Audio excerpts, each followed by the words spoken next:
Good evening, ladies and gentlemen, and welcome to the Ministry of Tourism, International Transport and Maritime Initiatives, Small Business Support Units, consultation on the much anticipated micro, small, and medium enterprise policy and legislation. We welcome you into the GIS studios, and we thank you for staying with us this afternoon. We were able to resolve all the technical difficulties. And without any further ado, we would like to profusely apologize for the delay, and we'd like to get into the program very quickly, and we will call on Mr. Michael Walter to give us the opening prayer. Mr. Walter, please.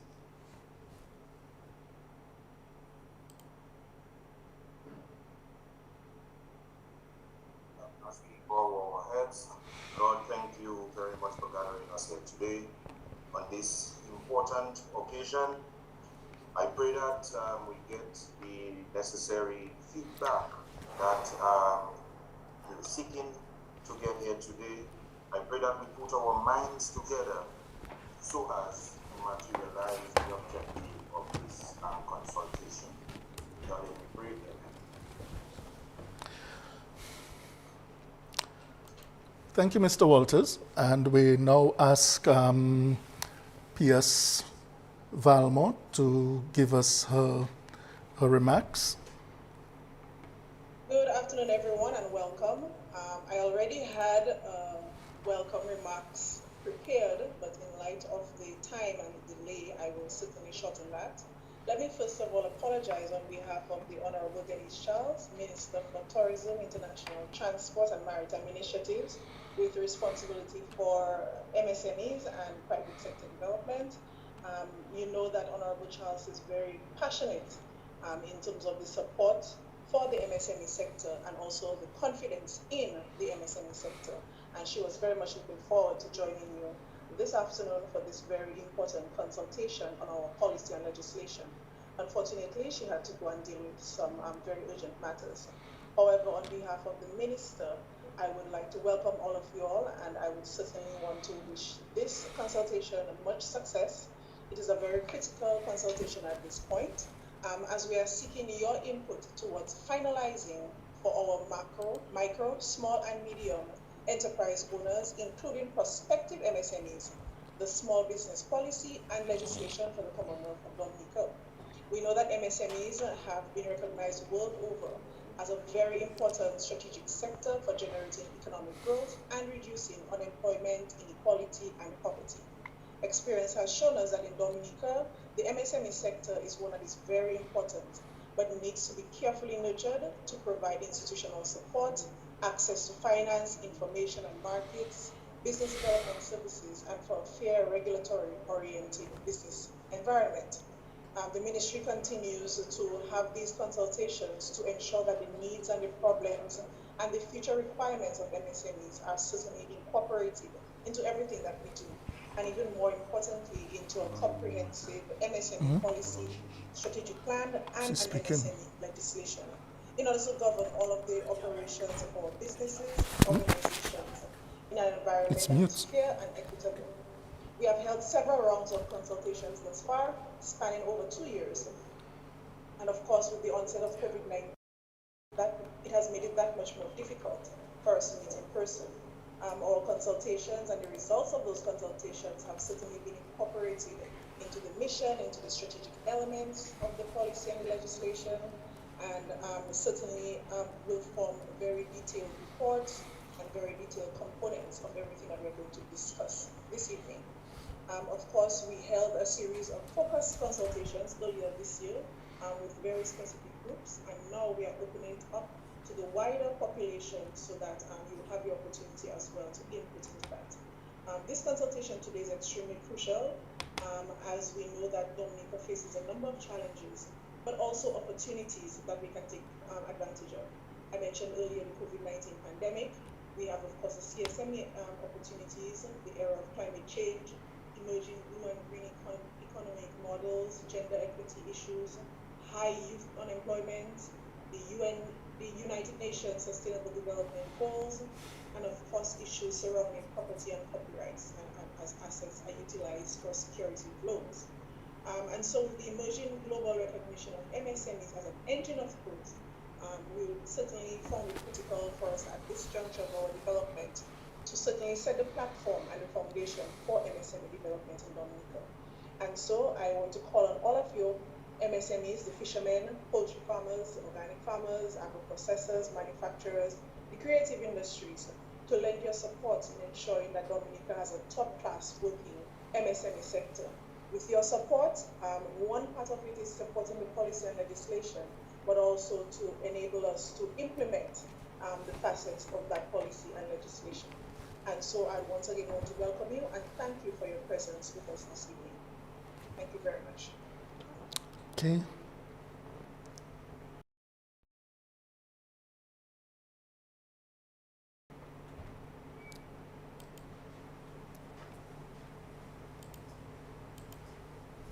Thank you, P.S. Valmore, for the introduction and overview on the consultation. And we will get right now into the presentation of the small business policy documentation. Share the screen, please.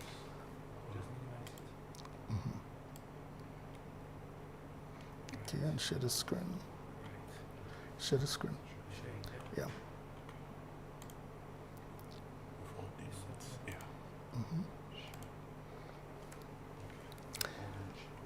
Okay.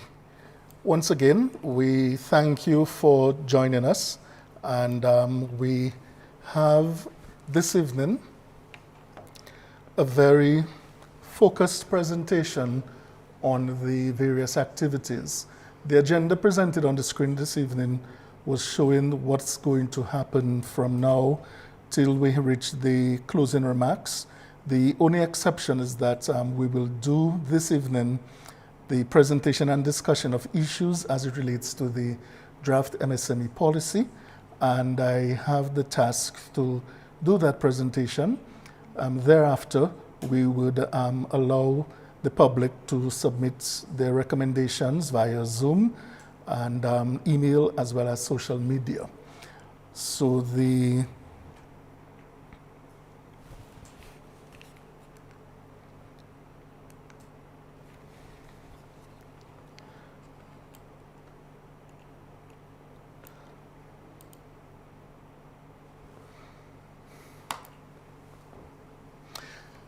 policy rally this evening, we're really tasked of having a meeting of the minds with persons out here to share with us their experiences in business, whether you are a micro business owner, a small business owner, or a medium-sized business owner, or someone who have provided technical assistance to those enterprises. And we would really love to share with you, get from you their experiences, what it is that you have encountered, and we would really love to get your feedback. As you know, the government of Dominica, through the Small Business Support Unit, recognizes the need for a comprehensive policy and regulatory framework for MSMEs that seeks to be relevant in the era of CSME and the COVID-19 pandemic era as well as we heard up to yesterday, the orange economy, the blue and green economy. Stevenson, I'm sorry, we can't see your screener. You're just seeing a blank screen. I'm not sure if I'm the only one experiencing this, but the screen is blank. This so one? Can you just address that before you continue, please? Okay. Okay, is it sharing now, P.S.? Yes. Okay, thank you much. Thank you. Yes, so we will, as we were indicating, it's really this evening a meeting of the minds of ourselves with you, the public out there, to share with us some of the things that that works very well in Dominica, and the other areas are things that you would love to see implemented for the fulfillment, the optimal fulfillment of the small business sector in Dominica. When we talk and we say the word a policy, we really mean from government's perspective a national policy. really a course of action to be taken by government to resolve a given problem or an interrelated set of problems. And boy, do we have interrelated challenges for our MSMEs in Dominica. And we want you to bear in mind the definition of the national policy, a course of action that the government is seeking to take over a period of time to resolve interrelated set of problems that are plaguing the micro, small, and medium enterprises sector in Dominica. We have in here explaining to persons the purpose of the MSME policy. And we really want to provide persons with a conducive environment for MSME development. That is really one of the primary reasons for creating the policy. We want to assist in the growth and competitiveness of MSMEs, employers and export opportunities. We also want persons to take advantage of the CSME opportunities that are within the region, the CARICOM single market and economy. We also looking at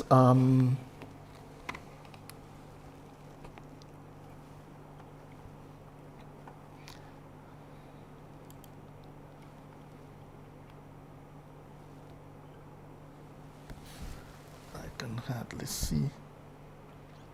hardly see my own notes.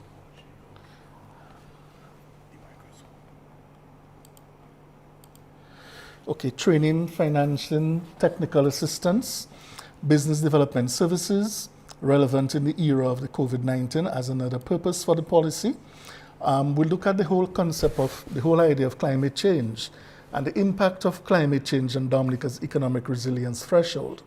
Emerging green, blue, and orange economic models. Those are areas that give a purpose for establishing the MSME policy. We also consider gender equity progress and enlightenment, tackling the high youth unemployment, global movements towards the decriminalization of cannabis for medical purposes. We believe there are opportunities in that area for persons in the business of farming that could take advantage of that opportunity and to be able to create employment for themselves as well as other persons, and to give Dominica a thriving cannabis industry. The purpose of the policy as well is to provide opportunities to citizens with brilliant, creative, and innovative ideas for transforming Dominica's economy within the 21st century. Purpose number 8 is to stimulate entrepreneurial behavior and for the creation of an entrepreneurial society, an entrepreneurial ecosystem, and for governments to nurture and reward such behavior. When we look at purpose number 9, we really look in the policy seeking to address challenges that micro, small, and medium enterprises face that hinder their growth and development, to provide a coordinated, coherent, and targeted framework designed to support the growth of MSMEs.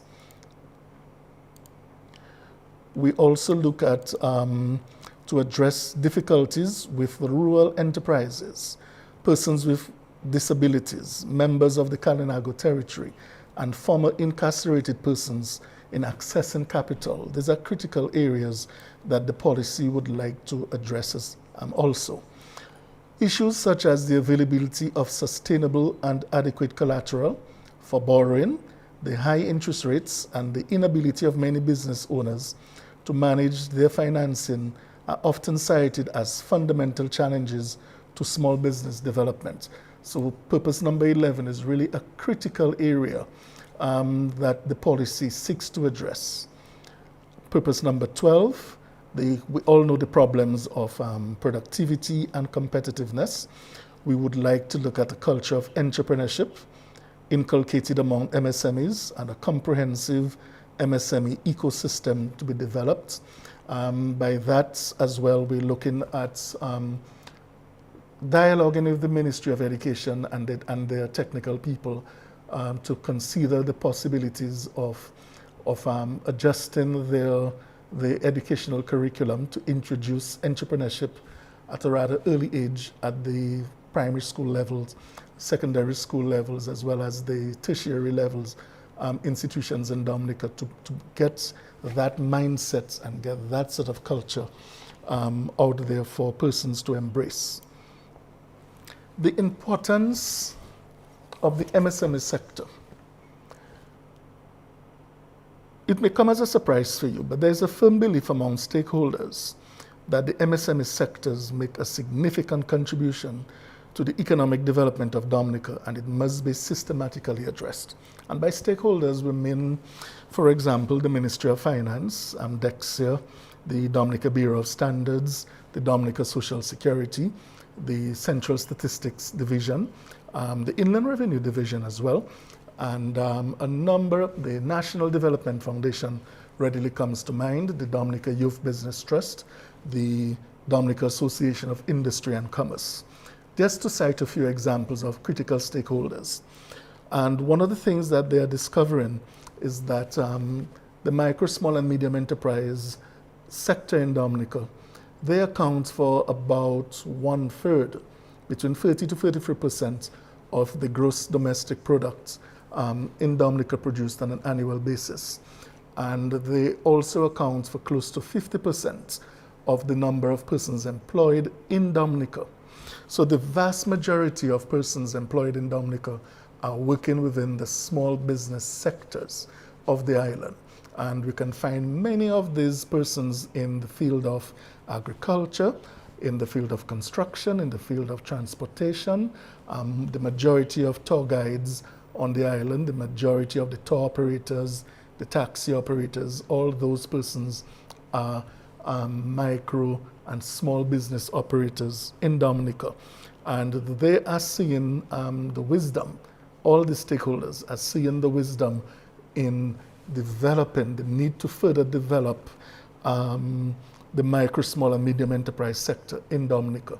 You remember we mentioned earlier in the definition the interrelated set of problems that government would need to assist in resolving. So we look at the areas of marketing, the areas of branding, product development, research and development.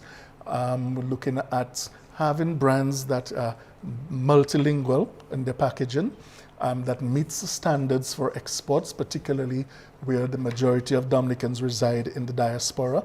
And if we can get many of those things right, we would be able to, one, increase our levels of exports. We would then be able to transform the economy of Dominica from being just a primary producer of agricultural produce and be a value-added type of economy together with services. And those, believe you me, would increase the economic output of the country, as well as to narrow the gap between our importing of goods to satisfy our lifestyle, but it would allow us to also expand the production possibility of our exports to earn foreign exchange as well. So that is really one of the tremendous importance of the Msme sector. 50% of the employment are generated by MSMEs and producing, at this time as we speak, up to 33% of the GDP. So imagine we could probably even get that to increase close to, say, 50% within a 5-10 year period, or maybe 15 year. It depends on how quickly we embrace the whole concept of improving the livelihoods of MSMEs and improving the sector in general. The importance of the sector, again, just to reiterate what we just highlighted. The first major point, the sector accounts for more than 30% of GDP in Dominica, the gross domestic product. It creates about 50% of all jobs here in Dominica. It provides transportation and other tour guide services to tourists and commuters on the island. It addresses production and marketing of agricultural produce in construction, equipment repairs and maintenance, technical services, food and retail trade. So you can really see a number of MSMEs within those sectors. And food and beverage, we also look at the services as well, in terms of the hairdressers, the braiders, and persons in ICT development, persons in the creative industries in general, creating music. All those persons, we really give, it gives that 4 points, as you would see out there again.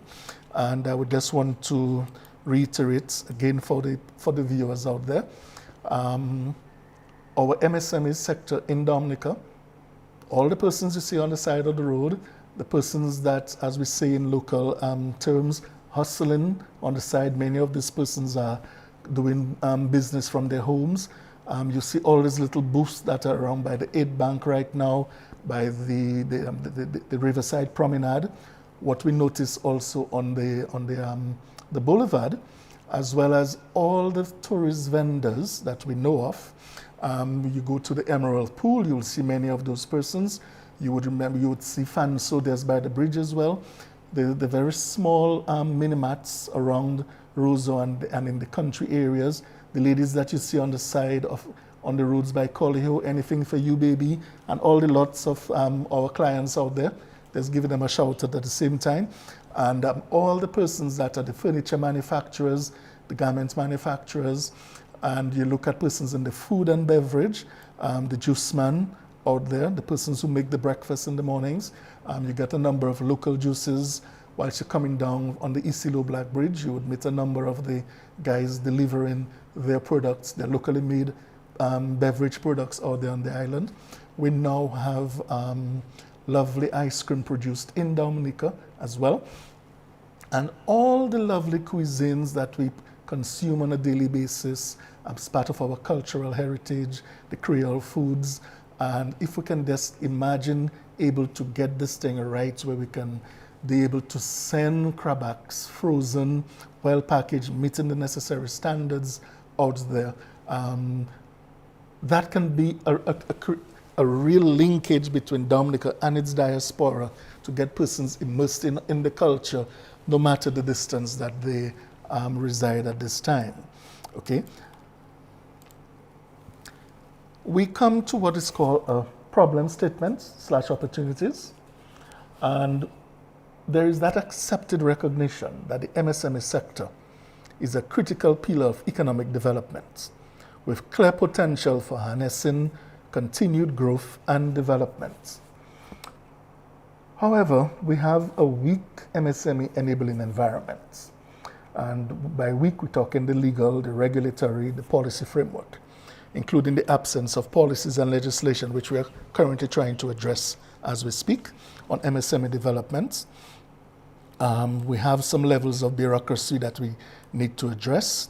There's an inconsistent definition of the MSME sector. The sector generally is underdeveloped. There's quite a bit of informality, and we really need to broaden the incentives, incentive regimes, including the tax incentives that we would need to give the MSME sector. We're looking at a single economic space. We want towards harmonizing both policy and legislative framework within the CARICOM single market and economy. And Dominica is trying to get her policy and legislation in place so that many of our business persons, and it saddened me last week in paying attention to the Ministry of Trade policy, that although we do quite a bit of exports out of Dominica, right on our doorsteps, apart from probably Antigua, St. Martin, Guadeloupe, Martinique, the remainder of the OECS and CARICOM, it's begging for us to be able to step up and to do business with those territories as well. So we really need that problem statement is really food for thought, not only for ourselves, but for you out there to appreciate that you would have probably brilliant ideas and skills and technical know-how, and would really want you to be able to assist, be it as a consultant or technical person, to assist the MSME clients out there. And if you have that skill and you have that talent, we'd really want to encourage you as well to sign up, follow the formal routes to get that business of yours registered, and to be able to provide that the many small business persons out there with the assistance that they would truly need. The result of all these government activities, you would have heard PS mentioned earlier of the existence of the Small Business Support Unit, which is, I think, in its 11th year of operation. And initially, one of the beautiful relationships between Dominica and its friends out there in the world was that the government of Dominica was able, I think it was through the ALBA initiative, to have initially provided the seed funding for the establishment of the Small Business Support Unit grant program. And can you imagine bananas? I mean, just think of it for a moment. The banana industry, basically Dominica was not competitive enough with its limited flatland to produce bananas economically. And we had a number of things in the first 10 years of the first 10 years of the new millennium, and gradually we got out of the woods and we were able to get ourselves back on the feet, and very strategic human development initiatives began occurring around the Small Business Support Unit. At one time, we boasted of having over 8,000 persons seeking assistance from us. And we have been able to assist a number of persons. And it started off initially on an experimental basis as a pilot project to see how many persons out there are really interested in owning their own business. And parallel to the Small Business Support Unit, celebrating, I think, their 16th year this year, I believe, was the Dominica Youth Business Trust having a similar initiative for young persons between the ages of 18 years to 35 years of age, getting assistance with the Dominica Youth Business Trust. So this is one of our partners in development. We know the National Development Foundation is celebrating 40 years this year of providing assistance to a number of mom and pop shops and very micro, small and medium enterprises as well. But there's sufficient space now in there where you have a number of us. Our challenge right now is to come together to be able to provide a comprehensive suite of services. And by that, I really want us to pay attention to the upcoming slide, which is really speaking about the MSME ecosystem in Dominica that we really want to develop. So we are right now, as we speak, when you look at policy tenets, goals and objectives, definitions of the MSM sector, policy and legislative framework, we are the Small Business Support Unit. We are leading the way in those critical areas. And once we get the input from you, the public, we will be able to close shop on that, hopefully by December, to have it presented in Parliament, to have the legislation, for example, passed, as well as to have the policy adopted by governments. We look at the players in the business environment. One of the things that we have the banking system, the credit union system, we have the NDFD providing financing, there's also the Aid Bank, the Small Business Support Unit with its grant funding. So all of these players partake in the financing of the MSM sector, but there's a need for a lot more. We look also at persons that are in the competitive, we look at the competitive input factors and the supporting infrastructure for that. We have key players in that area. The input factors, the supporting infrastructure, we're looking at the other ministries and governments that are able to provide the internet communication, the road infrastructure, the infrastructure for agriculture, the ports and seaports procedures, the port authority, and the various procedures that they put in place. We look also at human resource and entrepreneurship skill development. We really need all of those persons to assist our MSME sector and our operators in particular. Then we look at the institutional framework and business development services, marketing, and the whole concept of markets, export promotion, and trade facilitation, the concept of standards and quality. We know very well the work of the Dominica Bureau of Standards. Then we're looking at innovation and entrepreneurship. And that is an area that could really make a world of difference for us in Dominica. And we really need persons with that skill sets to come out there and provide that sort of enabling environment for persons to be able to look at, say, creative disruptions. How do we do things differently? This recently we were just teasing persons about having pizza sold at gas stations. And these are things, again, can be innovative. We have a number of thousands of vehicles. And on a daily basis, would you imagine, if you're a business person looking out for an opportunity, or you're an existing business person as a way of expanding, instead of having the gas stations set up all the equipment, you could sell to the gas stations on the concept of a grab and go. Whilst they're filling up, they have at least a 3-5 minutes or up to at times 8 minutes, which is the time allotted for filling up the tank. Whilst they sit, instead of sitting in the vehicle waiting for the tank to be filled, they could have just grabbed something to munch on at the gas stations out there. Again, we're throwing that out as an opportunity for persons to consider. M&E, the whole concept of monitoring and evaluation, and we're looking in general at other areas for MSME policy development, the service industry, production and integration, the value chain, the idea of clusters, the concept of intellectual property, public-private partnership, priority sectors for MSME development, gender equity, women, youth entrepreneurship, MSME database development, the role of the Caribbean diaspora, and green economies and sustainable production. All of those would form the ecosystem, and many of the institutions are out there.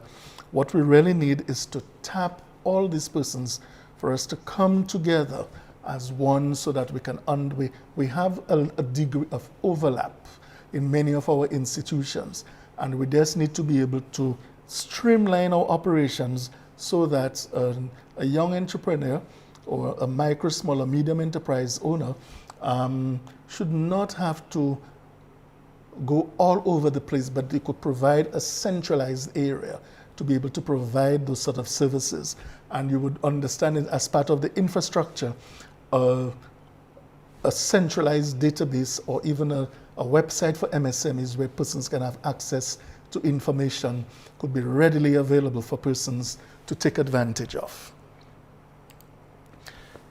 We look now at trying to define, because this is one of the critical areas in the policy consultation process that we need to be able to bring closure on. Micro, small, and medium enterprises. Should we define these enterprises based on the number of full-time employees? Or what about the annual sales or the amount of investments? So here it is, we present three options. We look at the full-time employees first. As a micro enterprise owner, we're saying that the owner-manager included, and say up to 5 persons could be defined as a micro enterprise in terms of employment. In terms of a small business owner or small business enterprise or a small enterprise, anywhere between 5 to 19 employees. And a medium enterprise, anywhere between 20 to 50 employees would be the proposed definition that we are putting out there. We would really need to get the input of persons. And probably we would set up a poll, or we would have something out there to really get persons out there to understand that definition, because once we agree on a definition, it's going to have a lot of favorable impact on the way we collect statistics, the way we look at, the way the banks would look at your type of enterprise that you have. It will look at the way the regime of incentives that government can offer to these 3 sectors for thriving. And we would want to look at particularly the the level of tax holidays that could be provided.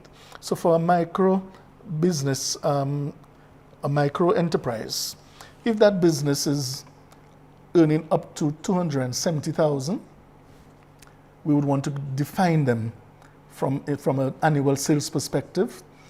The small enterprise making up to $1.35 million, and the medium enterprise up to $4 million.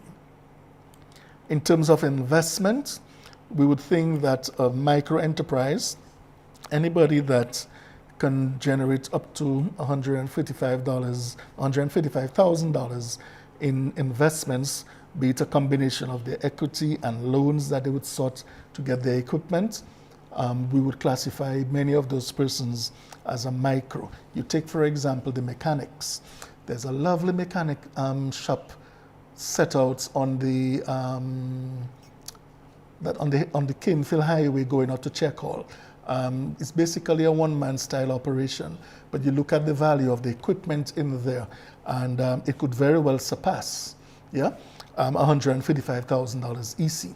And I don't think they have 5 employees out there as yet. So that is where the whole challenge now of, do we utilize the investment criteria as a definition? When you look at the small enterprise, the definition will say up to 400,000 invested into that business.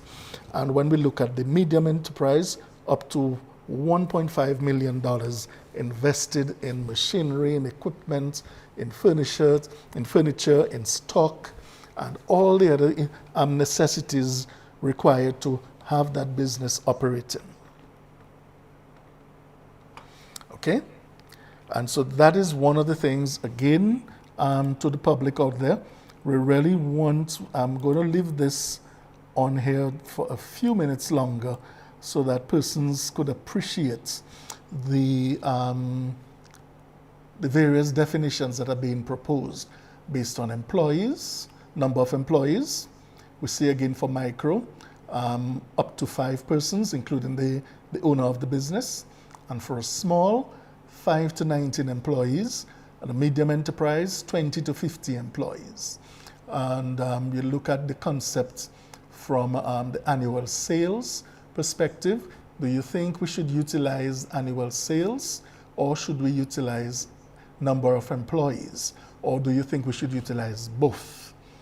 Or either or, depending on the wishes, but we really want to streamline it so that there is not much ambiguity there for persons.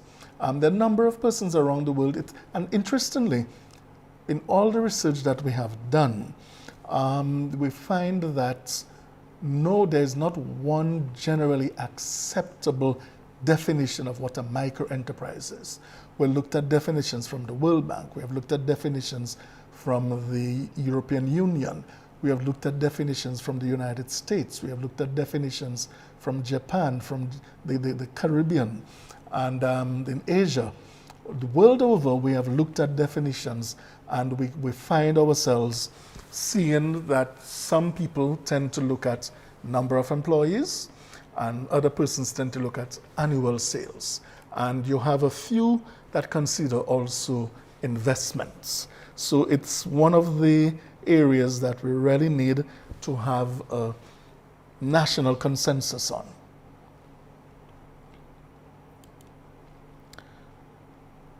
We'll look at key recommendations. The policy documents, by the way, we have developed a draft because we have been going out now for a number of years. We really started the process of consultation way back in 2016 when we were under the Ministry of Commerce, Enterprise and Small Business Development. But we found ourselves peaking and then having the challenge of Tropical Storm Erica by 2015, 2016.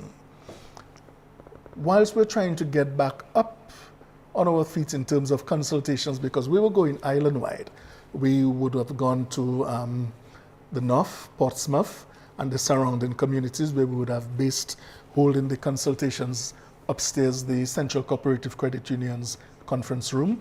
Then we would have gone to Atlantic View Hotel towards the northeast, where we would interface with many of the communities. We would have had over 100, 150 persons attending those consultations. We would have had consultations then at the Fort Young Hotel, where we would have consulted with government ministries, government departments, government entities, the non-government organizations, NGOs, the trade unions. We would have also consulted with financial institutions, and we had focused consultations as well this year. And last year as well, we had some consultations also. And we want to share with you what are the critical recommendations that persons are making that they would love to see in the small business policy document for Dominica. We need your consent on those areas, and we're hoping that you would be able to be thrilled with some of the recommendations, as well as that you could give us some of your own recommendations as well. We are seeing that we want government to adopt a vision and mission for the Msm sector, and we're also looking at the definition we'd recommend is to be used as a standard for data collection.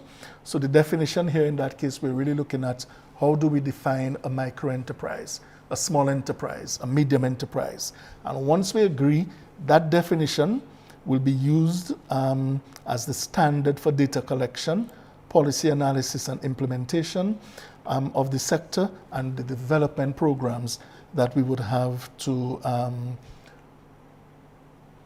implement to improve the MSME sector. Establish an MSME policy department within the small business support units was one of the recommendations, and establish an MSME advisory committee. And we would say a little more on that shortly. We just want to indicate to persons reliable statistics relating to MSME activities to be collected on an annual basis with sufficient detail to be useful for analysis and policy prescription. Again, we're basically indicating that in our discussions in there. Recommendation number 5 to 8. Improve and consolidate financial assistance available for MSMEs. We are getting suggestions that persons would prefer, instead of giving cash, that we introduce a voucher system for MSMEs to use business development services. Some of the business development services would not necessarily come from the Small Business Support Unit or the Dominica Youth Business Trust, or from Dexia, or from the Bureau of Standards. They could probably come from the private sector as well. So a voucher mechanism that could be redeemed to that institution upon the delivery of that service is something that is being proposed. They introduce that voucher scheme for MSMEs to use business development services. A critical area that we're keeping our fingers crossed that has been recommended for governments to obtain is to obtain the World Trade Organization concessions for MSME development. We know the governance of the World Trade. They want a level playing field where they want minimum subsidies provided to firms in their respective countries. But there is a case for Dominica to be made as a small island developing state with a very open economy and very few sectors ever protected. The last major sector that we had protected was bananas, and we all know what has happened to that sector.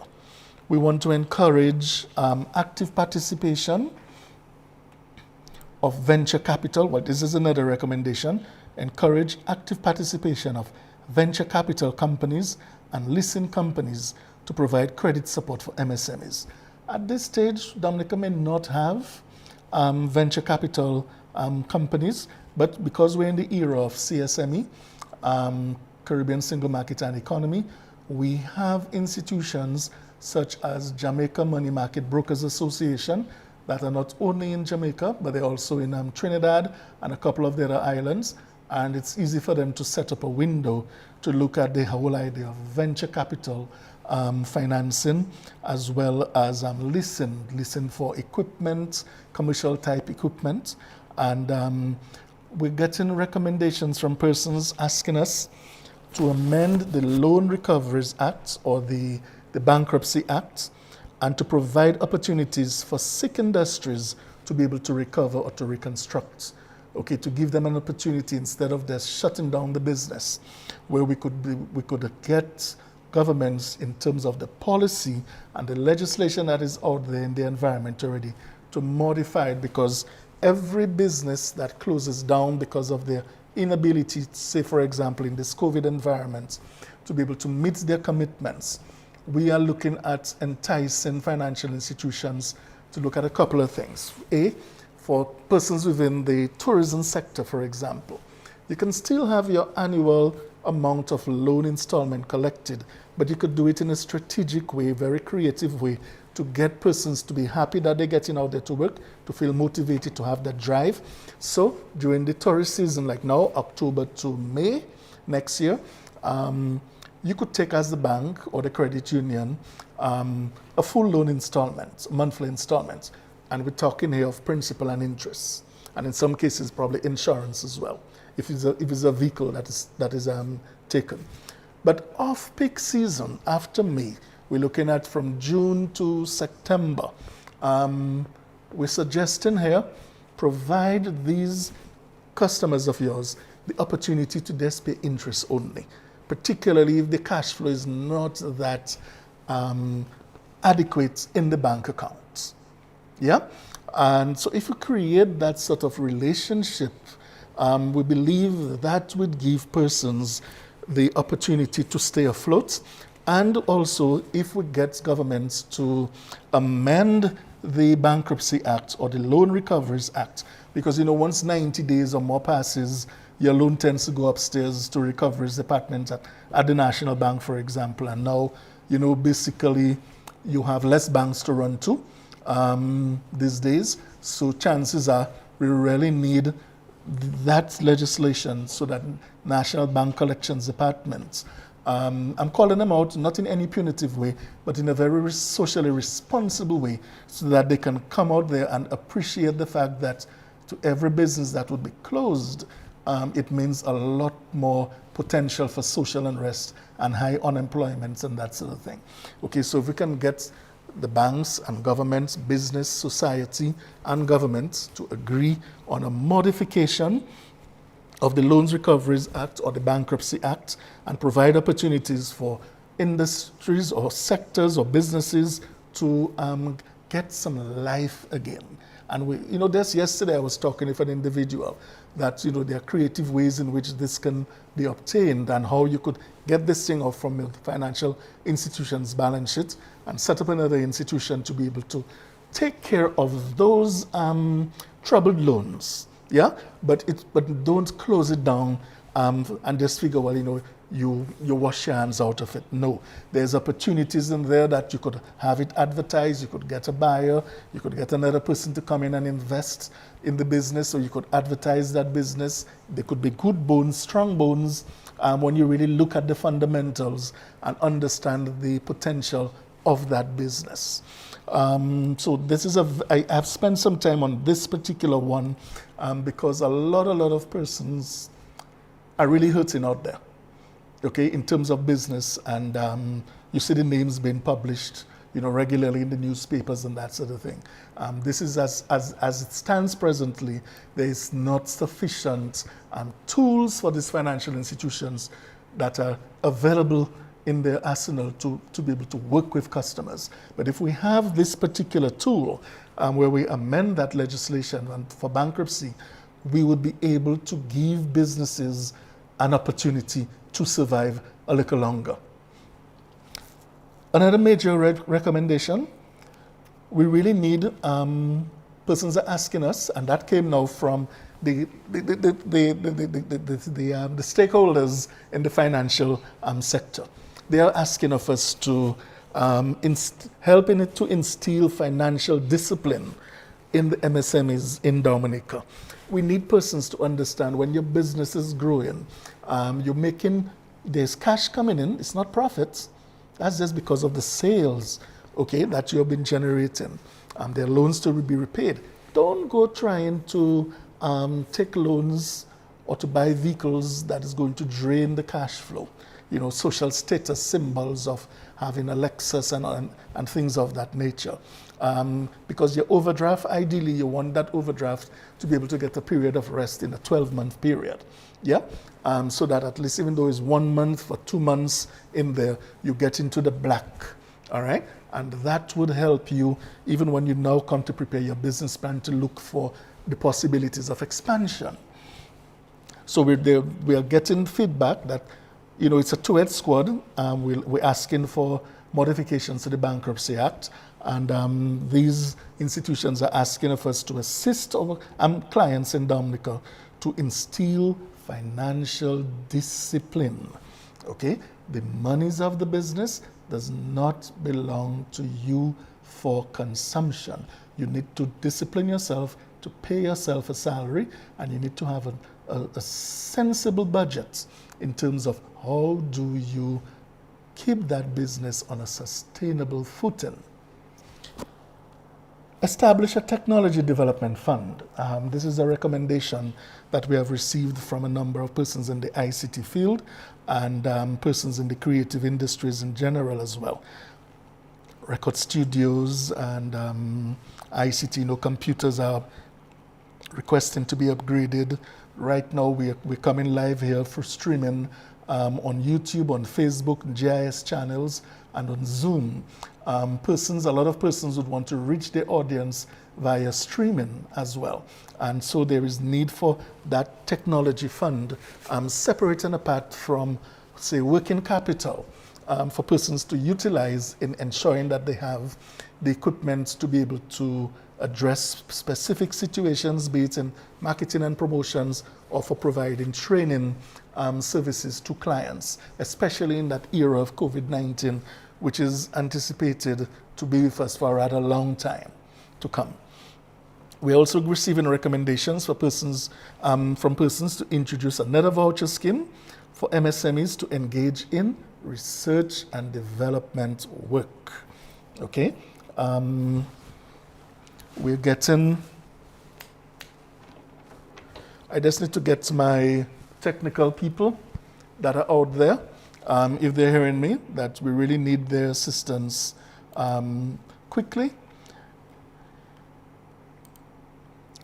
Recommendation number 9, organize productivity enhancement programs for MSMEs, creation of industrial parks for MSMEs in the rural areas.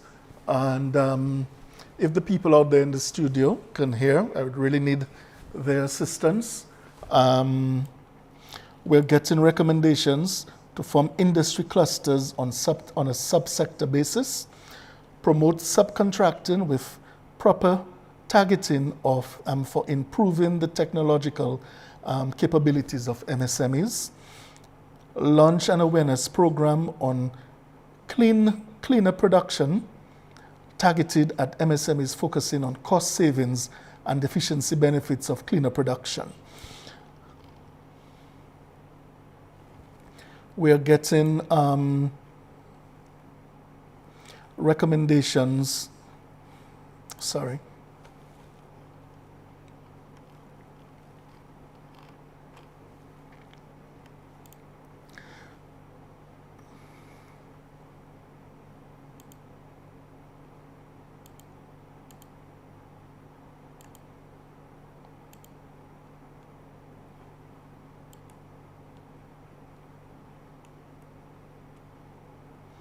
We have also other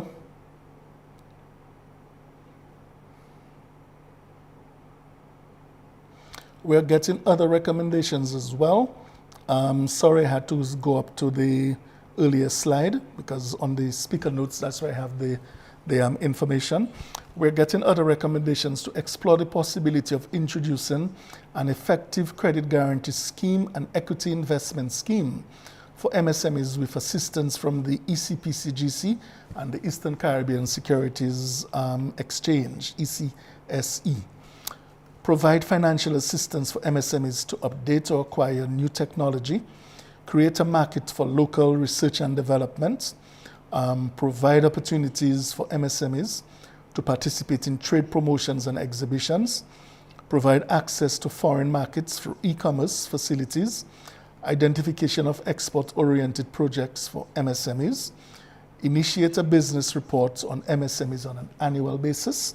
We have a lot of persons saying to us, a number of other countries in CARICOM have that as a standard, that is something that could be had in Dominica as well. Provide access to foreign markets through e-commerce facilities, and identification of export-oriented projects for MSMEs, initiate a business report on MSMEs on an annual basis, create awareness on business development services among MSMEs, promote business incubator programs with a joint participation of the public sector, the private sector, non-government organizations, and the donor community. Business incubators is something that it's available in Barbados, it's available in Jamaica, it's available in Trinidad, it's available in St. Vincent. I know it's also available in Guyana, in Belize, in the Bahamas, in the Cayman Islands. And this is something we definitely need in Dominica. It works to the extent, because here's one of the major challenges, and I really fascinated by that recommendation that was submitted to us in earlier consultations. You have a situation where businesses are having difficulties in paying rents, exorbitant rents, and some persons would want to just fill out a business, but many of them don't have the time for training, man. So if they could get into an incubator type environment, you as a business development officer and a business development service provider like the Small Business Support Unit or the Dominica Youth Business Trust, and even the NDFD, you would have an environment where you could, at a moment's notice, step in to provide assistance. So you could have an environment where you're very closely supervising the operations. You look at the marketing, you look at the product development, you look at the sales strategy, you look at the accounting and record and control, monitoring and evaluation criteria of the business. So it allows you to get persons to see the various steps they must undertake to establish the business. Not just having the bright idea, not just going and register the business and opening a bank account and getting a signage or an email account or a telephone number. Yes, all these are important, but the whole concept of planning, writing that business plan, sticking to that business plan, graduating from the business plan towards developing a strategic plan, graduating from the strategic or broadening the strategic plan to include a business continuity plan, further broadening it to have what we call a disaster recovery or business continuity plan. Having now the periodic reviews of their activities to indicate when you would need to expand, how well you are doing in business when you look at your accounting records, who it is that are owing you, who is it that you are owing, when are you due to receive your payments, when are you due to make payments, okay, to your clients out there. All of those things you would be able to track over a 2 to 3 year period in a business incubator environment, and that behavior would stick. So apart from having a mentor, giving you advice, you're really getting into getting the coaching, yes, but you are able to run that race, practice on that track day after day with that business that you have opened, paying subsidized rents, token rents essentially, and getting that opportunity to understand, hey, this thing called business, this is a serious thing. okay? And I have to be mentally prepared. How do I get 24 hours? How do I organize myself? And gradually you would begin to see the results. How do you change your attitude? How do you become a people-centered, oriented type of individual where you then just sit and just watch everybody passing, you know, and you figure, well, nobody coming by me this first day, but how could you organize a sale? When is the right time to organize a sale? The use of color, the methodologies, the whole psychological impact of color in your business, how you promote, what values do you stand for? All of those things. So business incubator, it's something that if we get that in Dominica and we get it right, that when persons are due now to exit the environment, because it's not an area that you stay for life. It gives you an opportunity to understand the ropes of business.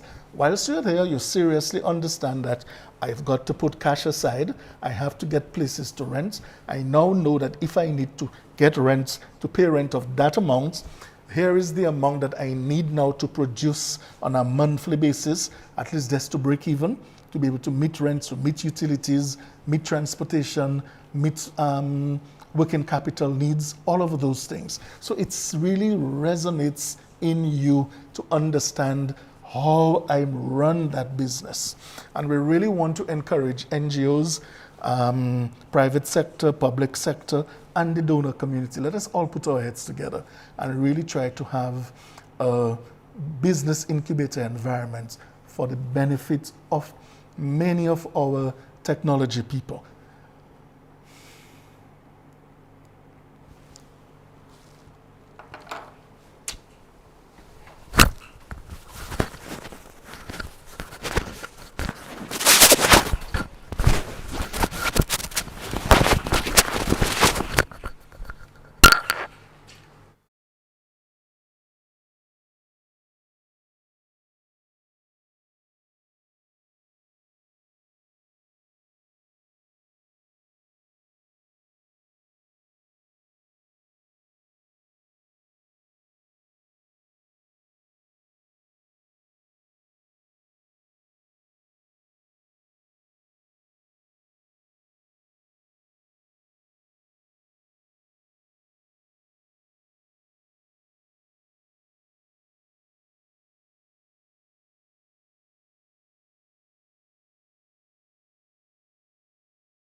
Ladies and gentlemen, we want to apologize for the break in transmission, entirely beyond our control at this time. We really want to apologize for that.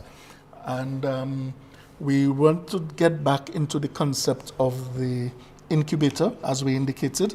If we can get the private sector, the governments, the NGOs, and the donor community to subscribe to the establishment of a business incubator environment for our young people, that would work out exceedingly well for our MSMEs in Dominica. And for all the reasons that we explained, it would really give them the opportunity to be immersed on a daily basis, get on that racetrack. It would make sense now that the mentorship program will be able to fulfill to a very high degree the levels of outcome and outputs that they would love to see in the MSME operator.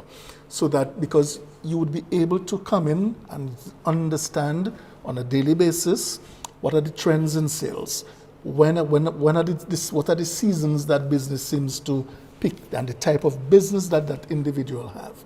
Is it something that organizes cash for them on a daily basis, facilitates cash for them on a daily basis?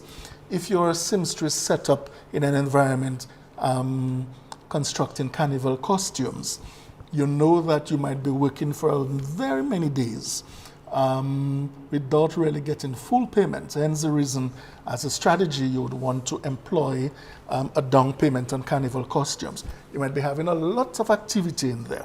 And so that would help persons by way of understanding the nature of business and understanding the strategic plan, their work plan, that business plan, and looking at their financial performance. Please, gone are the days when you look at a financial performance on an annual basis. Gone are the days when you look at it on a monthly basis. You really need to start looking at your financials on a weekly basis, and even better, on a daily basis. The technology is now available to give that to you and show you your levels of liquidity, show you your levels of collections of your cash, show you the amount of persons that you are owing when they are due. So that gives you an opportunity now, when you get to your office, you shouldn't really get into your establishment and the minutes before, where you can sit, analyze your financing and know, who am I going to call today for repayments? Who am I going to pay today? Who I must buy stock from because I did my inventory and it is showing me that I need X, Y, and Z. Okay, so that I can get persons to come in. And this is something that if businesses can open a little earlier, business to business transactions, before persons come in and occupy parking spots, we really need to really get creative as to how we utilize those parkings in the evenings and in the early mornings, so that we can get a lot of things moving a lot faster and improving our productivity and competitiveness as a result. Establish business links between MSMEs and large-scale buyers in Dominica, and also large-scale buyers overseas. This is an area that could help significantly. You're looking at procurement, you're looking at MSMEs, if they can get at least 20% of the action of government. You're looking at furniture manufacturers. Why should government be buying, inferior quality furnishings from overseas? Compressed cardboard, before it gets water, it expands. We have all this excellent forest products out there that if we're able to get our fellows, to produce for all our schools, all our public establishments, and with the housing programs that we have right now, if we can get a number of these people engaged, that's tremendous economic activity for those persons as MSME operators. Improve facilities of existing industrial estates and industrial parks. We know of the Canefield Industrial Estate. We know of the one in Portsmouth. We have heard some mentioned of having an institution that does internet-related businesses to expand, but we really want to urge the powers that be to consider additional, particularly for the rural communities, that, instead of operating from home, or we get a centralized processing facilities in strategic locations around the island that can help with our agro-processing and value-added output for Dominica. Facilitate the use of state lands for MSMEs located in the rural areas. That was a suggestion that we have received from a number of persons out there. Facilitate and take remedial measures to avoid duty anomalies. A lot of small business people find themselves having to pay VAT on raw materials upfront, and that can create a little dent on the cash flow. So we really need to rethink that sort of thing. If we can get persons to be strategic, you already have increased electricity rates, increased duties on the ports, quite a number of other things that are increasing. We're really hoping that the geothermal plant, if it comes in early, that you could establish your small and medium enterprises at industrial estates where you channel that geothermal power and have it at really competitive concessionary rates for them, because they can't compete on exchange rates. Yeah, and that would at least give them an opportunity to have a leg up in the race if you have cheaper electricity rates for them. So we're really calling on persons. Introduce policy reforms for labor with joint participation of all stakeholders, which includes employers, employees, trade unions, NGOs, donor community, and the government. This is a very sticky position. Lots of people would love to go into business, but boy, the labor laws, and all the hoops that you have to go through, and the tribunals, and the length of time it takes to have these matters resolved, we really need to find a more creative way that all and sundry can agree to. The 17th point that we got from persons: introduce a national employment policy statement. We really need government to put that out there, Ministry of Labor, to really say to persons that are seeking to come in and invest, what is that national employment policy statement? Introduce a voucher scheme. That's the third time we're introducing a voucher scheme as a strategy for effective utilization of funds set apart for skills development. Lots of persons shun the idea of giving people monies in their hands. But if you use a voucher scheme for research and development and skills development, and now in terms of skills development, as I alluded to, if you can provide those vouchers instead, that would give a lot more pointed assistance. So you would go out there, you assess persons, and you look at the needs, because a lot of persons is not really cash, that's what they want. They really need technical assistance more than anything else. And improving their skills development, at times we may not be able to offer the particular curriculum that they're looking at.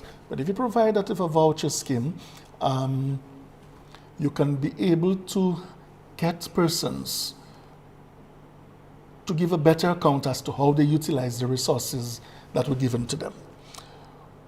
Now, in all of this, we're looking at environmental implications as well, and we have had persons indicating to us they would want us to facilitate environmental impact assessments requirements for MSMEs by providing the technical advice and the testing services.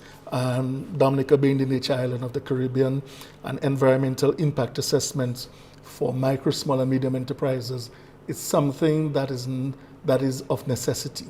We're looking at our water table as part of the blue economy. We're looking at our fisheries, our aqua resources. We really need to know that if you're going to establish close to the coastal regions, that your business is not going to be a threat to that natural environment, so that the generations to come after would be left without the opportunity of having that sustained opportunity of exploiting that resource as well. So facilitate environmental impact assessment requirements of MSMEs by providing the technical advice and the testing services. Encourage environment-related business activities such as ecotourism, but we also want to include geotourism as well. So we really, lots of persons are taking advantage of ecotourism, but we really need them to look at the geotourism. Yes, the National Trail has started, but there are lots of other things from the geotourism that can be undertaken as well. Okay, we know cruise has been there as part of that geo and ecotourism mix, but we can also get a lot more persons in terms of bird watching, mountain climbing, assessing our sulfur springs and hot springs and things of that nature, and also to look at the various geographic features that Dominica has in terms of its rivers, its mountains, its valleys, the upper course of the water bodies, the middle course of the water bodies. The features there are different. The lower course of the water bodies, how you utilize the Indian River to get the maximum out of it, and to understand the flora and fauna of that environment. So all of those things we've been getting recommendations from persons. A very exciting other recommendation that we have received is the encouragement of universities and other tertiary education institutions to provide training supports for MSMEs. And there, the argument here is that it should include priorities, the inclusion of entrepreneurial skills in the existing curriculum of schools, tertiary courses and professional training to include entrepreneurial and management skills. So those are really, apart from the 12 that we highlighted, we got an additional 21 recommendations, and the task that we will be putting out to persons on our Facebook page is to post those various recommendations, and we'll probably put a poll activity on there so that we can see what is the trends of persons in terms of the likeliness of it, or the consensus that they give to many of those suggestions to be included in the MSME policy documents. Now, we have also looked at some of the challenges and that persons want us to address, because there are some critical challenges that MSMEs in Dominica are facing. Some of these challenges are both internal and external to the operations. Many of these businesses, they lack business leadership, financial acumen, marketing capacity, operational capacity, including the lack of written documentary processes, procedures, job descriptions and policies, communications and service skills, customer service skills. So they're asking us to look at that. So that is all part of the training and capacity development of persons. It's one thing to set up the physical infrastructure for the business, but these are the critical soft skills that every business owner must have a 75% awareness, appreciation, or mastery of to really be successful in business. The prevalence of business informality, including the lack of separation of business finances from personal finance among MSMEs, we touched on that earlier, and this poses specific threats to the growth and development of the Msm sector. There is a solution pretty much at hand these days. I know you have a few digital wallets out there in Dominica. There's the Mlaja digital wallet, and soon to be implemented the Dcash digital wallets out there. And no doubt I expect to see intense competition for the attention of business persons. I really expect to see these institutions providing these digital wallets to step up their game in terms of the training and awareness for persons, because that is one area that would tremendously assist our MSMEs in their record keeping. okay, so that the threats of the informality could be minimized, okay, especially where the finance is concerned, and particularly getting the formalization of getting registered. I think a lot of persons appreciate that aspect of it, but what we really need now is a sort of one-stop shop environment where if you come to the Small Business Support Unit, we can facilitate you with all of those. If you come to the National Development Foundation, the same would apply. You go to the DAIC, you would go to the Dominica Youth Business Trust, the same things would apply. Or even if you would go to Dexia as well, we would want to see those so that anywhere this individual goes, okay, he does not have to be told to go here, there, and everywhere, but he could have a one-stop shop experience. Soon enough, we would be having the utilization of digital signatures. We expect legislation to come on board very soon where that is concerned. And we would expect to do a lot more business online where the use of digital signatures to ensure that, you notice I didn't say e-signature.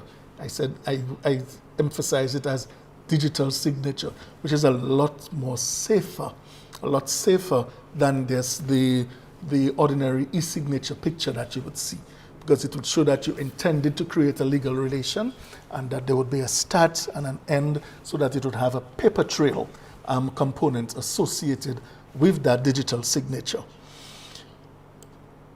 Persons highlighted the low capacity of innovation and low utilization of technology among MSMEs in Dominica. And we really need to strike a relationship with our technical vocational people and many of our business persons, particularly those in manufacturing.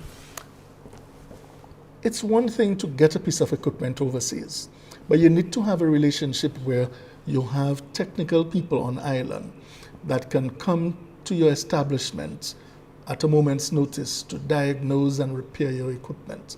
And they would need to be able to be familiar with a number of the basic principles of an electric oven or gas oven that has 5-10 shelves, yeah, or commercial equipment in general. So you really need your technical people, electrical engineers, your electronic engineers, your technical people to diagnose your equipment, your levels of electricity, where you might likely have problems, how they could take the remedial action to minimize downtime, where you would have stock of your spare parts, what is the downtime in getting the stock, why you would need a technical fund or an equipment fund necessary to take advantage of those sort of activities.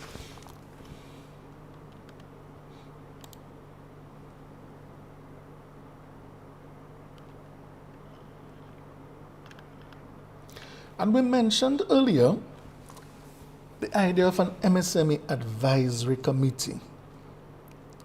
The purpose of that is to create a powerful single-point administrative structure which can cut across administrative and financial barriers and fully implement the recommendations of the policy and the legislation.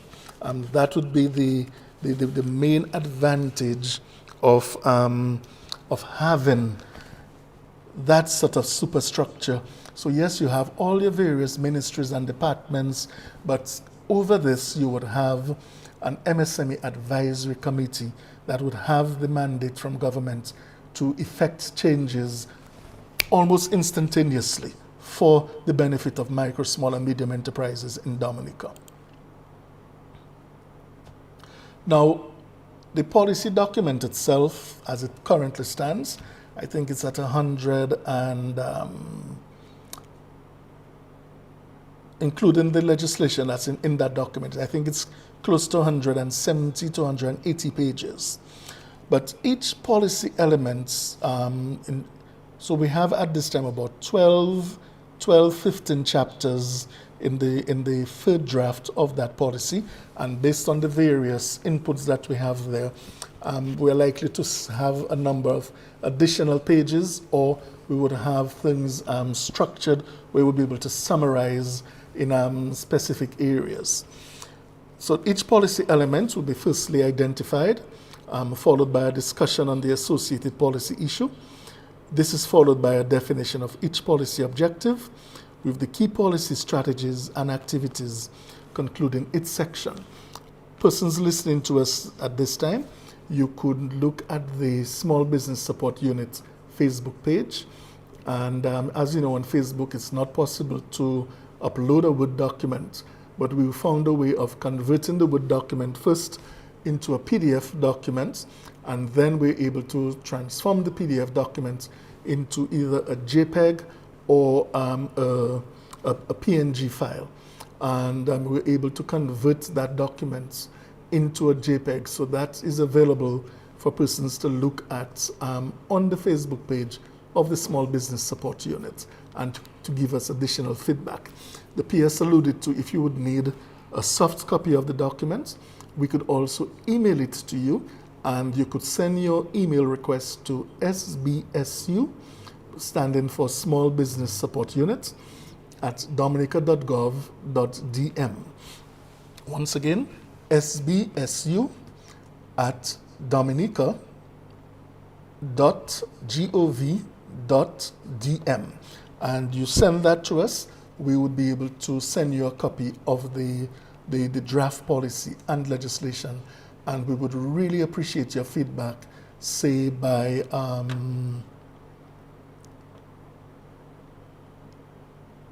the, yes please, we just posted SBSU at dominica.gov.dm for the email that you would send to us. It's a legitimate Government of Dominica email address, and it's specifically the email address for the Small Business Support Unit.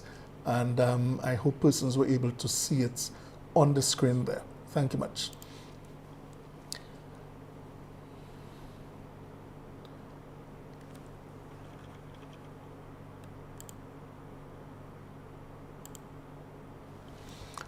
General characteristics of MSMEs, and lots of persons are aware of an MSME, basically a micro business or a small business, would usually be a sole proprietorship. And the sole proprietorship remains the dominant form of ownership. The owner managed enterprise represents most MSMEs across sectors. A significant number of MSMEs operate from homes, and hence the reason the need for that incubator. Between 40% and 50% are involved in the distributive trades, wholesale and retail, and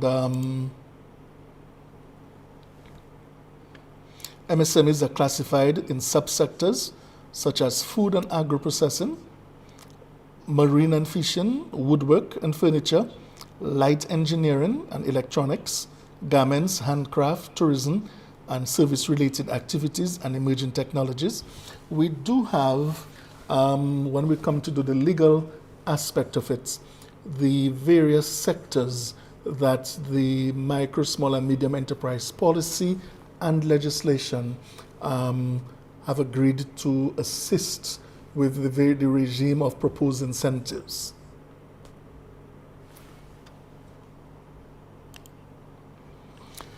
What are the guiding principles for the policy documents? One of the fundamental guiding principles is the principle of climate change. It is a major threat to the island's overall development, okay, as our key economic sectors such as water, tourism, agriculture, fisheries, and forestry are highly dependent on natural resources, and they are climate sensitive. So climate change can impact. Can you imagine there's no water?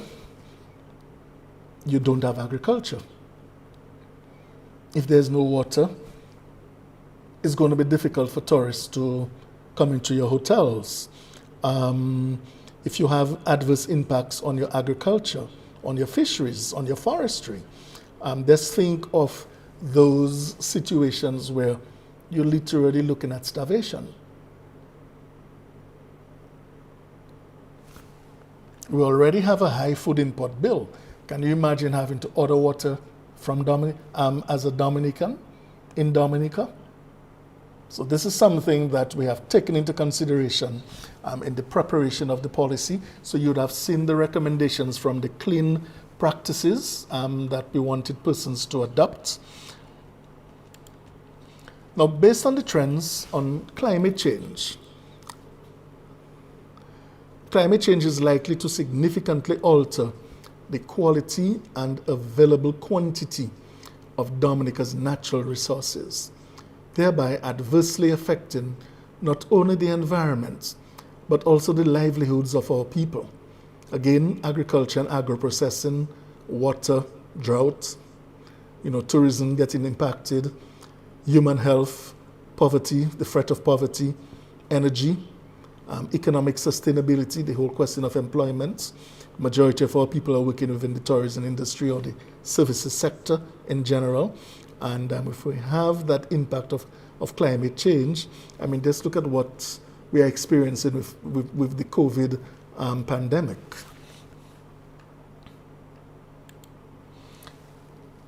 Additional guiding principles, the strategies we have considered must be implemented in all sectors to enhance the adaptive capacity of the country to cope with climate change, impacts and mitigates the causes of climate change in a coordinated, effective and sustainable manner. Given the cross-cutting nature of climate change, there is a need to develop an integrated approach in order to effectively build resilience at all levels.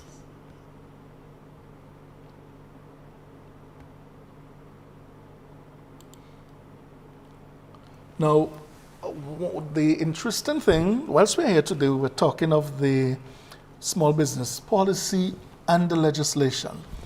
The interesting thing that we need to bear in mind is that the policy document comes first. And out of that, the legislation gets prepared. So, as an expected output, we would have the legal definition for micro, small, and medium enterprise. So we would have had that settled in the policy and now have it enacted as part of the regulations. The remedies for legislative constraints related to MSME development. And we're looking at a number of them in terms of the various incentives under which they would come in the duty-free and the registration of lands. So the land title registration, business incorporation, you would want the taxes, stamp duties, and a number of other pieces of legislation would get impacted. Identification and prioritization of specific interventions to spearhead MSME development enshrined in law. So if we were to look at particular export moves for MSMEs, you'd want to ensure that standards and the likes is considered in there. Consensus on approved sectors of operation. Taking ownership of the process of legislative development by key stakeholders.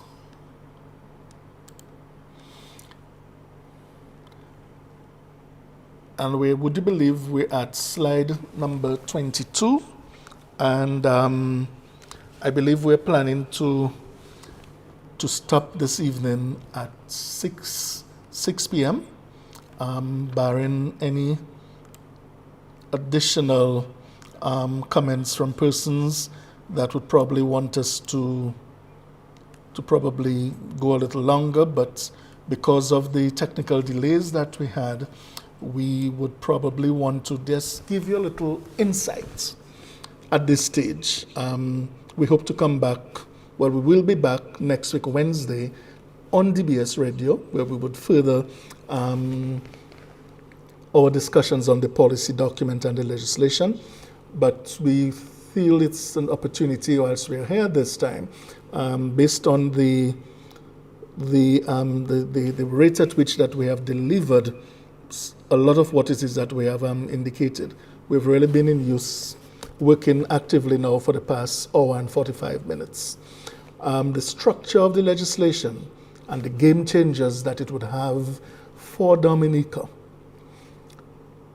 The legislation is such that in its design and layout, after putting it together, there are 5 parts to the draft bill. We call it a bill because it's not approved in Parliament as yet.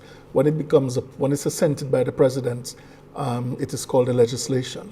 So there are 5 parts to the MSME bill, and out of the 5 parts, you have 33 clauses.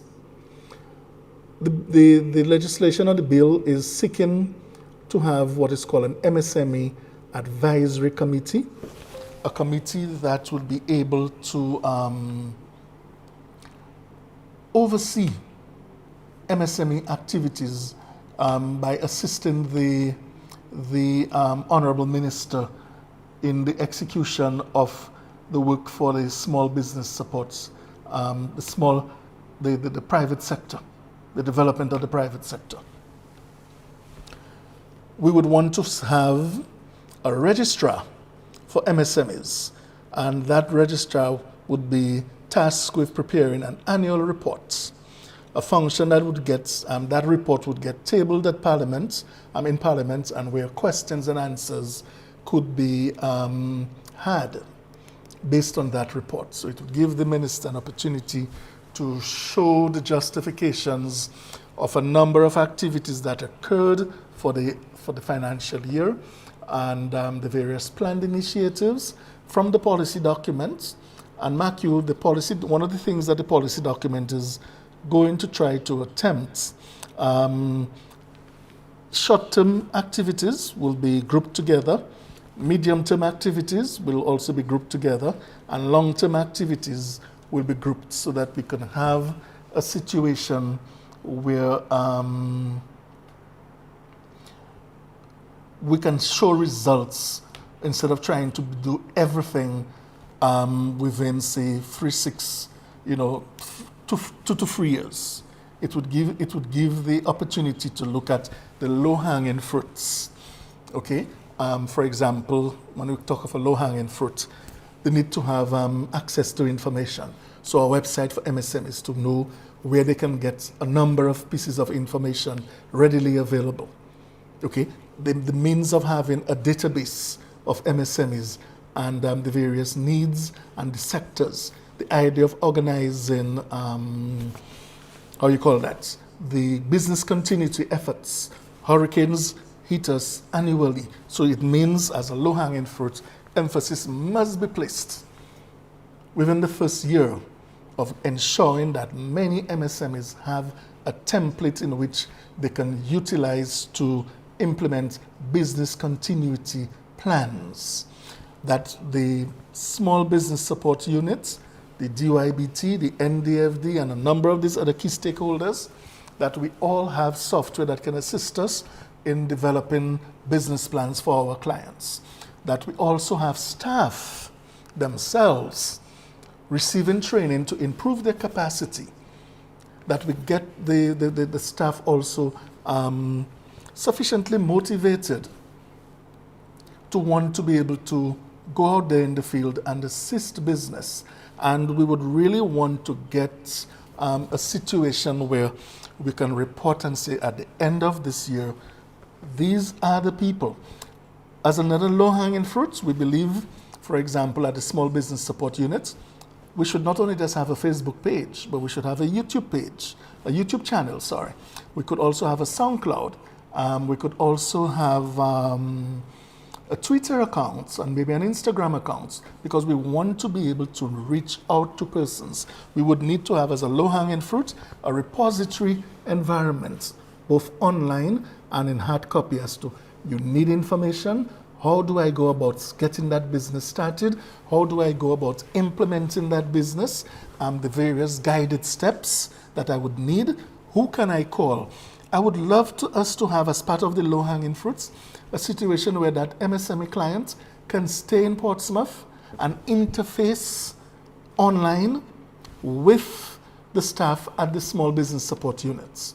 And you have that digital signatures incorporated in there as well. I would love to see the voucher scheme that was proposed in there as part of the low-hanging fruits in there, in the immediate term, short term. Yeah?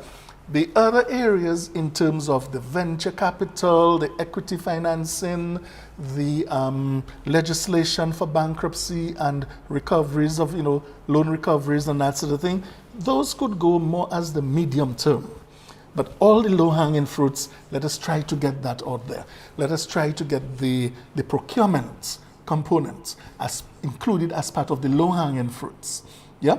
So once we have those, we can within 2 years begin to show results that yes, the procurements, for example, the furniture manufacturers, at least one central agro-processing facility was established in a particular, say at the Kinfield Industrial Estate, where persons could come in on a rotational basis to develop their products or manufacture their products, have it packaged, have it tested, meeting the various requirements. That we think is something that can be done within a 2-year period, the very short term, getting basically the industrial equipment. We need the kettle, we need the packaging, we need the labeler, we need factory space, for storage of those things close enough to the ports. There's possibility of a commercial port being constructed in the same general area of Canefield.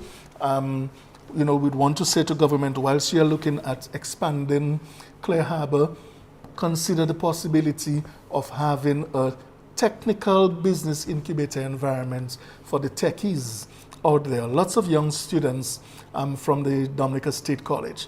They could either utilize a section of the State College or a section of the Canefield Industrial area where they can come in and develop their apps.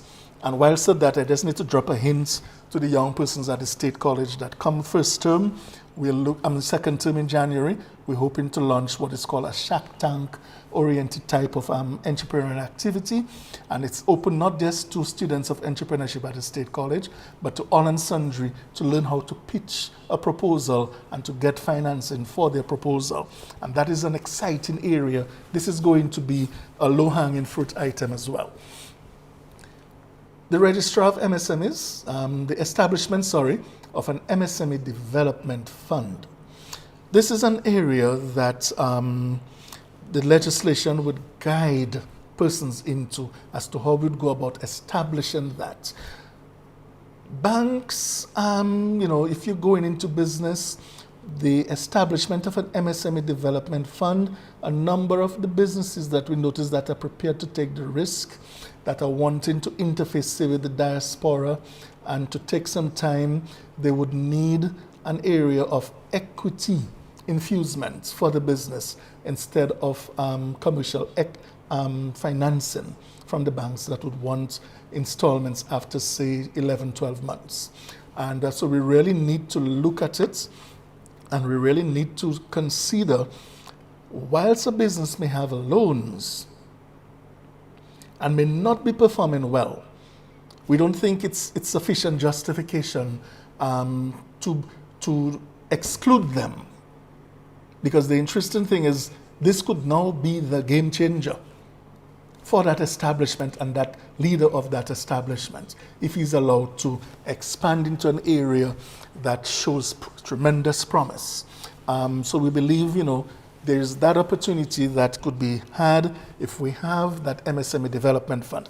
And speaking of that MSME development fund, we want to suggest a couple of ways that this fund could be seeded. You'll be surprised, as a former banker, that there are lots of people that forget they have monies at the various commercial banks and credit unions. The good thing is the management system guards those funds when the accounts go into inactivity. But after a period of time, you would notice the banks would publish the names of persons and their account numbers, and I don't think they disclose the outstanding balances, but would reveal the existence of that account. And after a while, persons are given time to come in, and then say, 5-10 years pass, that money has to go and sit at the central bank. And 10-15 years would pass, that money would now come back to Dominica, but it would go to the Treasury as part of the consolidated fund. And we are saying to the folks at the Ministry of Finance, that's an excellent opportunity with that funds that's coming in there, okay, to use to seed that MSME development fund. At least give us, every year something will come in. So give us at least 40-60% of that, okay? When you negotiate out there with your multilateral friends out there based on your foreign relations, friends of all and that sort of thing, you could have some additional funds in there. If the ALBA program is still in existence, some of those funds that comes out from that program could be had in there. Some of the CBI funds as well could be implemented or deposited into that fund on an annual basis, so that that fund will help us to seed the technology fund. It will help us to seed the equipment fund, okay, that we've been proposing earlier in the presentation. It would help us to provide the equity financing for critical businesses that if we come together and say, hey, you know what, we're going to target all cocoa sector stakeholders, all coconut sector stakeholders for exports.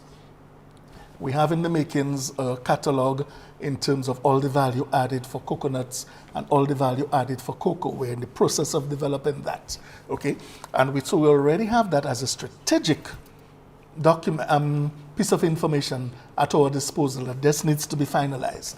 And that would give us the opportunity to be able to give persons export-ready potential, okay? But we would have that funding there available. We would like within that MSME Development Fund as well.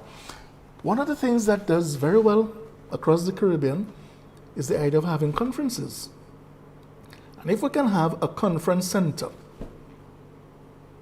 a national conference center, okay, I remember one time that it used to be called I think it's called the Lloyd Erskine Sanderford Convention Center. It used to be called Seabourn or Sherborne Convention Center in Barbados.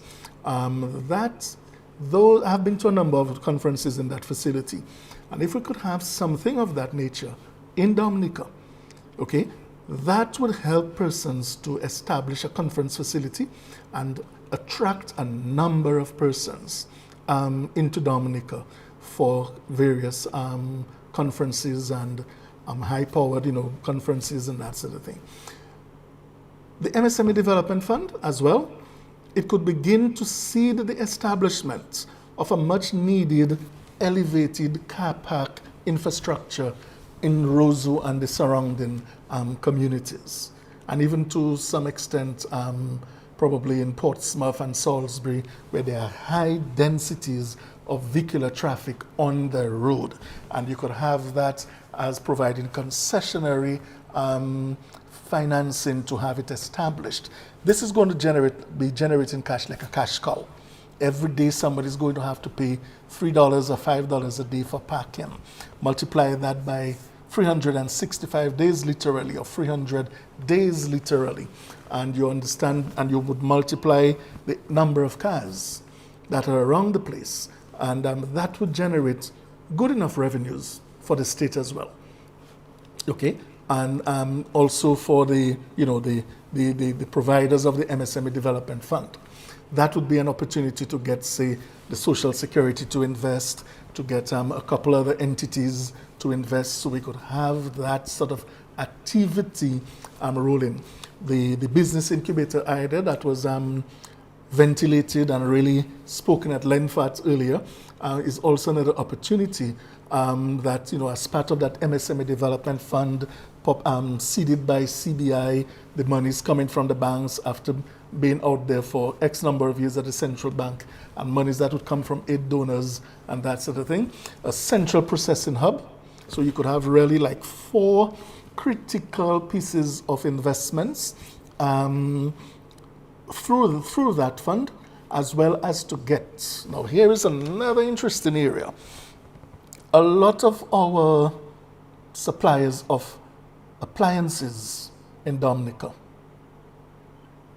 are supplying us with domestic equipment and appliances. So that already puts a number of our restaurateurs at a disadvantage. No one yet has the commercial equipment in any of the stores where you see that as a standard. Okay? And so we really need to be able to have some of those things, say from leasing companies that could have probably accessed that MSME development fund to begin with, that would have a little more concessionary financing arrangements. Okay? And then we would be able to also look at, through that fund, the expansion of our logistics courier locals on island. And the advantage there is that they need to have at least on an annual basis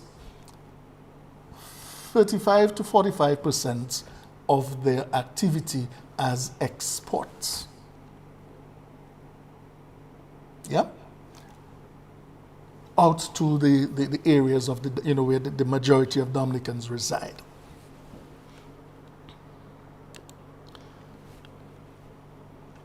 Just to entice you, we said that there are 5 sections and 33 clauses.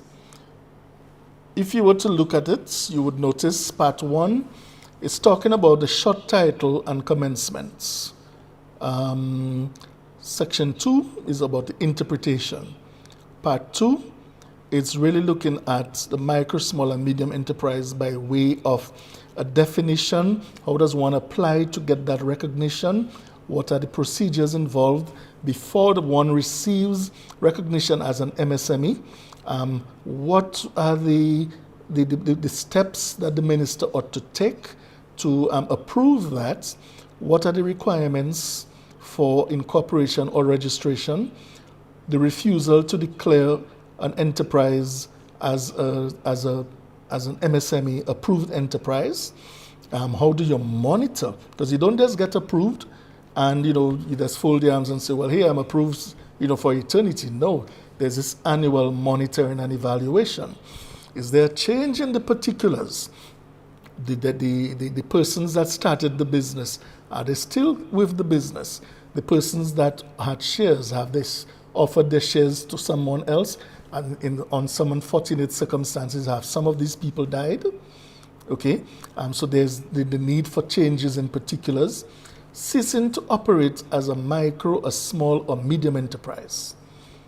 You would need to inform us about that. And revocation of that declaration. So you really have 10 steps in part 2.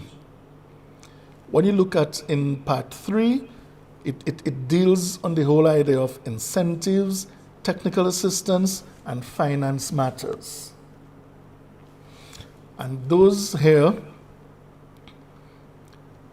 we're looking at incentives, the granting of incentives, the limitations, disqualifications, technical assistance, MSME Development Fund, Loan Guarantee Fund, Loan Wholesale Operations, the Grant Scheme, the Equity Finance, Approved Sectors of Operation, Participating Financial Intermediaries, Government Set-Aside Procurements. Part 4,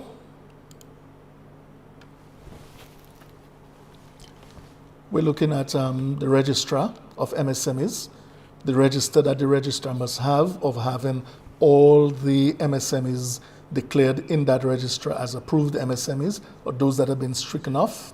The accounts and the annual reports by the micro, small, and medium enterprises. MSMEs must provide their financials for investigation and verification. The Micro, Small, and Medium Enterprise Advisory Committee. So these are talking on the administrative components. Then you have part 5, talking about the miscellaneous areas like the appeals, the general penalty, amendment to schedules, the regulations, the first schedule, second schedule. So these make up the 33 sections of the Act. I will stop there at this time, and we would either want to pause for persons giving any recommendations, or we would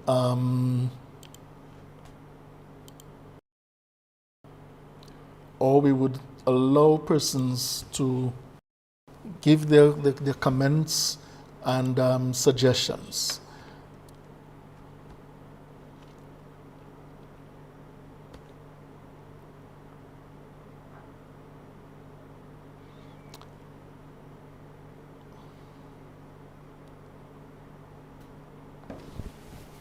But keeping in mind that the time we were suggesting that we would have shut down at 6, we would want to invite Mrs. Rosilia Lawrence to give us a summary of the day's consultation. Ms. Lawrence?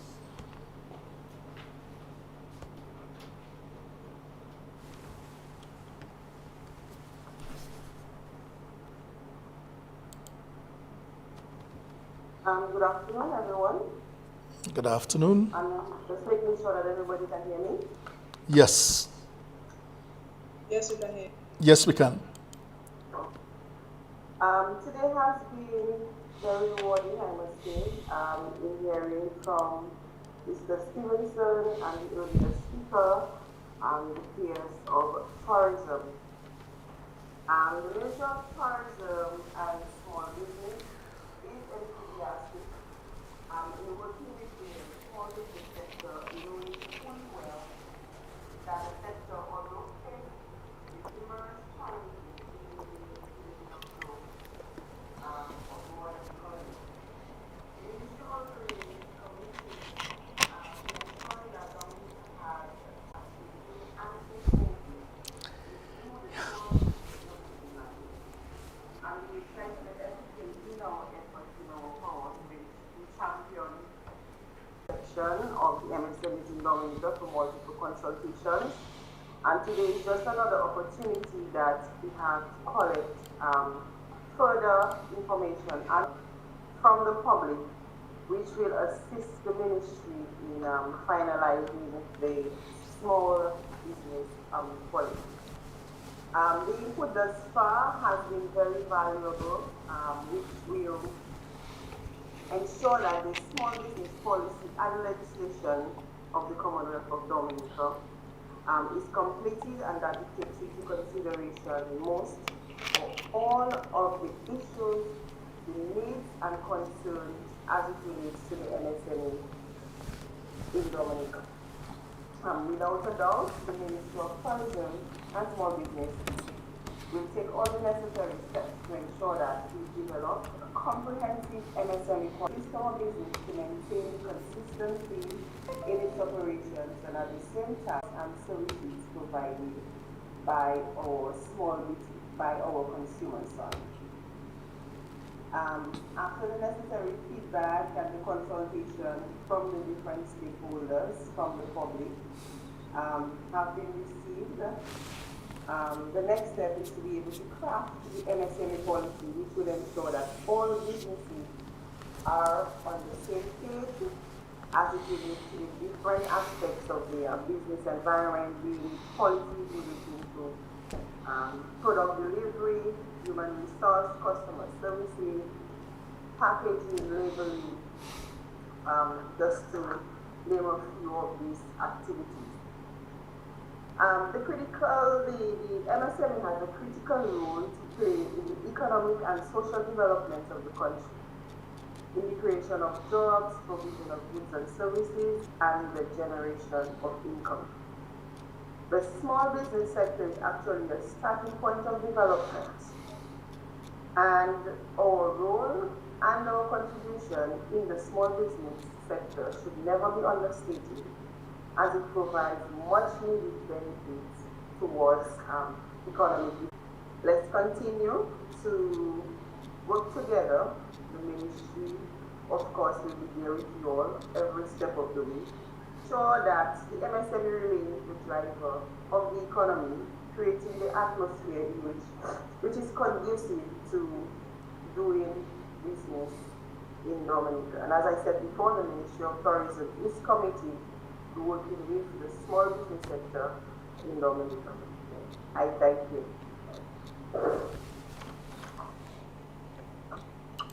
Thank you, Ms. Lawrence, for your summary of the day's proceedings. And if we have, do we have, I don't see our person for the closing remarks.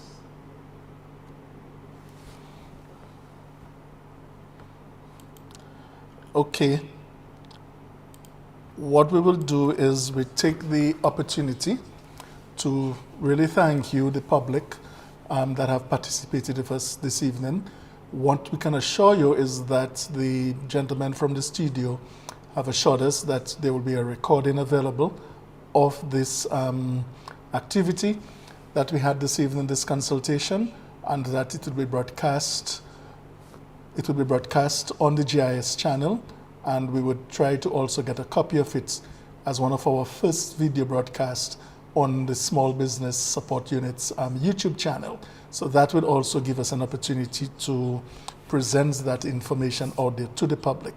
Next Wednesday, we deliberate again at the studios of DBS, and we would like to invite you to participate with us. We'll also be on another radio station that needs to be finalized, hopefully next week Thursday, I believe it is, that we would get it. As soon as that is available, we would ask you to keep visiting the Facebook page of the Small Business Support Unit and like our Facebook page. Ask your friends to like the page as well, and that you would get to know of all the activities that are presently being undertaken, and performances of our clients as well. So thank you very much for this opportunity. We do apologize profusely once again on the technical challenges that we experienced, and this is something that comes up at the time when one doesn't expect it, but we diagnosed where the source of the problem was, and thank God we had the skills of the technical people to be able to figure out what was the series of difficulties that we were experiencing.